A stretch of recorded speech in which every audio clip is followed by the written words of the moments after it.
नमस्कार, आप देख रहे हैं न्यूज कॉल 24। देश दुनिया की हर छोटी बड़ी खबर सीधे आपके स्क्रीन पर। बात होगी तो सिर्फ आपके मुद्दों पर। बात समझनी है तो पूरी सुननी होगी। वीडियो में आखिरी तक बने रहिए। मैं हूं आपके साथ सुशील गिरीश। न्यूज कॉल 24 के खास प्रोग्राम बात की बात में आपका स्वागत है। उमर अब्दुल्ला को तो चुनाव लड़ना ही नहीं था, अब वे 2 सीटों से चुनाव लड़ेंगे। आखिर राहुल गांधी ने कोई मंत्र दिया है क्या? आइए समझते हैं। अव्वल तो उमर अब्दुल्ला को जम्मू कश्मीर विधानसभा का चुनाव लड़ना ही नहीं था, लेकिन अब वो 2 सीटों से मैदान में उतरने जा रहे हैं। लोकसभा चुनाव हार चुके उमर अब्दुल्ला का इरादा क्या राहुल गांधी के साथ आ जाने से बदला है? उमर अब्दुल्ला को लोकसभा चुनाव में मिली शिकस्त भी काफी दिलचस्प वाकया रहा। दिलचस्प इसलिए भी क्योंकि बारामूला से वो जेल में बंद इंजीनियर राशिद से चुनाव हार गए थे। हार का फासला भी 2 लाख से ज्यादा वोटों का रहा। इंजीनियर राशिद के नाम से मशहूर कश्मीरी नेता शेख अब्दुल राशिद 2017 के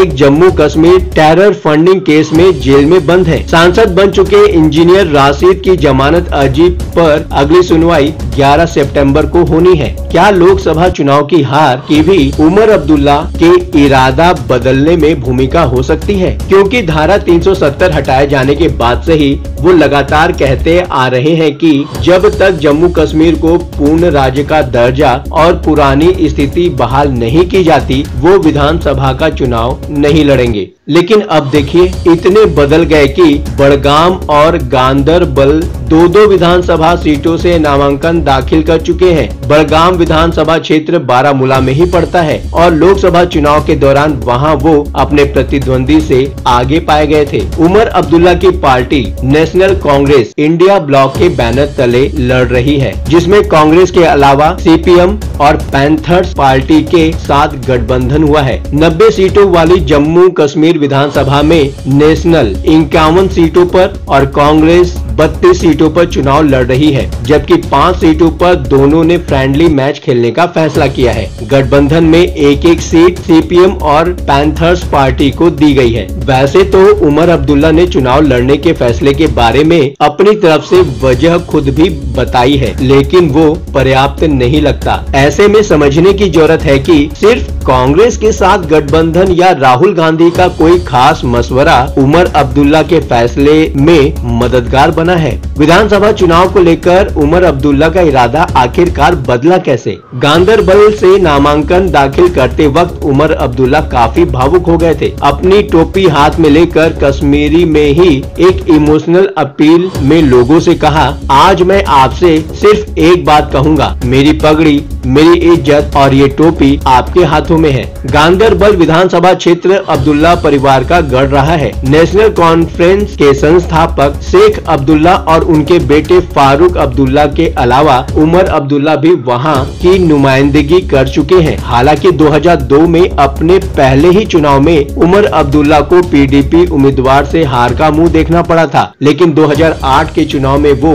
जीत गए थे। गांदरबल के अलावा उमर अब्दुल्ला मध्य कश्मीर की बड़गाम विधानसभा सीट से भी चुनाव लड़ने जा रहे हैं। अब से पहले जम्मू कश्मीर में आखिरी विधानसभा चुनाव 2014 में हुआ था और तब उमर अब्दुल्ला बड़गाम की बगल वाली बीरवाह सीट से विधायक चुने गए थे। ये दोनों सीटें बारामूला लोकसभा क्षेत्र में ही आती हैं। ध्यान देने वाली बात ये है कि बीरवाह इलाके में उमर अब्दुल्ला इंजीनियर राशिद से पिछड़ गए थे, जबकि बड़गाम में ज्यादा वोट पाए थे। बड़गाम से उमर अब्दुल्ला के चुनाव लड़ने की एक वजह ये भी मानी जा रही है। बड़गाम से चुनाव लड़ने की वजह तो मालूम हो गई, लेकिन उमर अब्दुल्ला चुनाव न लड़ने की जिद छोड़कर 2 सीटों से चुनाव लड़ने के स्टैंड तक कैसे पहुँचे? बड़ा सवाल ये है और उमर अब्दुल्ला ने अपनी तरफ से लोगों के मन में उठते इस सवाल का जवाब देने की कोशिश भी की है। उमर अब्दुल्ला का कहना है, हमने ये लड़ाई अपना स्वाभिमान, अपना सम्मान और अपनी पहचान के लिए लड़ रहे हैं, जिसे दिल्ली ने छीन लिया है। अपनी बात कहने का, अपना पक्ष रखने का उमर अब्दुल्ला को पूरा हक है। जो बात वो अभी कह रहे हैं 5 अगस्त 2019 के बाद से अनगिनत बार कह चुके हैं और ये सब जानते हुए ही वो विधानसभा चुनाव लड़ने से साफ तौर पर इनकार करते रहे। जब हालात में कोई बदलाव नहीं हुआ तो वो चुनाव न लड़ने का फैसला किस वजह से बदल लिए। कोई दो राय नहीं है कि जम्मू कश्मीर की प्रशासनिक व्यवस्था में दिल्ली का अक्स साफ साफ नजर आता है। उमर अब्दुल्ला ही नहीं बल्कि पीडीपी नेता महबूबा मुफ्ती भी ऐसी ही आशंका जताती रही है कि जब तक जम्मू कश्मीर का राज्य का दर्जा बहाल नहीं हो जाता विधानसभा चुनाव का कोई मतलब नहीं है। उमर अब्दुल्ला का कहना है, मुझसे ये नहीं हो सकता कि मैं लेफ्टिनेंट गवर्नर के दफ्तर के बाहर बैठूं और उनसे पूछूं कि सर मैं डीजी को हटाना चाहता हूं, इसलिए आप दस्तखत कर दीजिए। कश्मीरी नेताओं की प्रधानमंत्री नरेंद्र मोदी से मुलाकात में भी यही मांग रही कि पहले राज्य का दर्जा बहाल हो फिर चुनाव हो, लेकिन केंद्र सरकार का शुरू से ही स्टैंड रहा है कि पहले चुनाव करवाएंगे फिर राज्य का दर्जा बहाल किया जाएगा। कांग्रेस के सत्ता में आने पर राहुल गांधी ने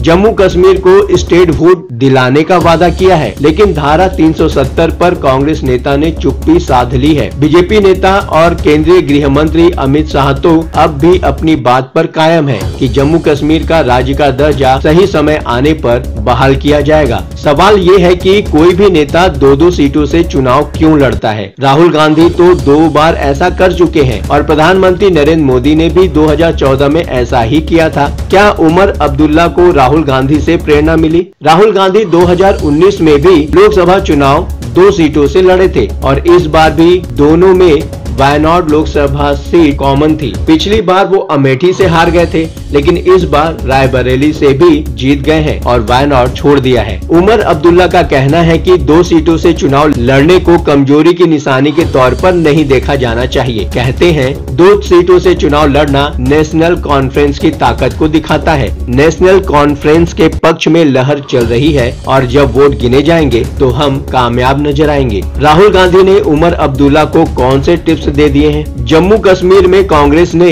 नेशनल कॉन्फ्रेंस के साथ गठबंधन में बेहतर डील पाई है। जाहिर है नेशनल कॉन्फ्रेंस ने भी काफी सोच समझकर ही कांग्रेस को करीब 1/3 सीटें देने के लिए वो तैयार हुई होगी और बदले में कुछ शर्तें भी रखी होगी। राहुल गांधी जम्मू कश्मीर चुनाव को लेकर बहुत सारी बातें कर रहे हैं, लेकिन धारा 370 का जिक्र उनकी जबान पर नहीं आ रहा है। चुनावी भाषणों में राहुल गांधी देश के बाकी हिस्सों की तरह केंद्र सरकार पर हमला बोलते हैं और कटघरे में खड़ा करने की कोशिश करते हैं। रामबन की रैली में राहुल गांधी का कहना था, आज जम्मू कश्मीर में राजा बैठा हुआ है, उसका नाम एलजी है, लेकिन है वो राजा। असल में जम्मू कश्मीर में नेशनल कॉन्फ्रेंस के साथ गठबंधन हो जाने के बाद कांग्रेस की सीधी लड़ाई बीजेपी से ही है। जम्मू क्षेत्र में बीजेपी का दबदबा कायम हो गया है और कांग्रेस के हिस्से में भी ज्यादा सीटें जम्मू की ही हैं। जम्मू कश्मीर पर कांग्रेस का स्टैंड सूबे की पुरानी पोजीशन बहाल करने की ही रही है। तब ये नीति